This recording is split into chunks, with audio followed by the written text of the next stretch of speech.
I don't think there will be any one game changer. I think the game changer will be change. The pace of change in financial crime and working against criminal syndicates, change and pace of change will be the biggest aspect that we'll all have to grapple with.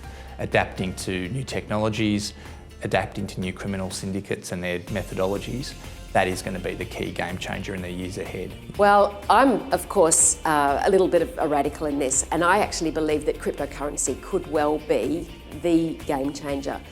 The misconception about cryptocurrency is that it is not traceable. The reality is it is more traceable than cash. It's perhaps not as readily traceable at the moment under current regulatory structures as financial accounts in regulated institutions, but I suspect that what we will see is if and when regulation in relation to cryptocurrency is introduced, then it will be into increasing the identifiability of transactions. All about AI at the moment. I think a lot of the technology is still very new, but there are various aspects of it, particularly around manual process-based tasks, especially in relation to reporting, where AI is going to have a major impact to be able to drive and streamline compliance functions a lot more.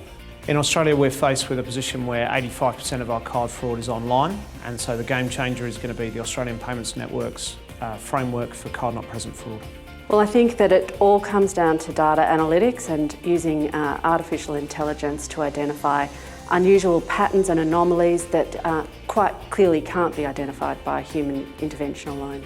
Digital identity of corporates, not digital identity of citizens. Because if you think of the number of scams that happen where I've got no way of authenticating even a delivery email that comes to me, that to me, that's the game changer. It has to be data analytics. Data analytics, graph technology, the way that we use data, we understand data, whether that's structured and unstructured, and looking at the relationships within that data, that's the key.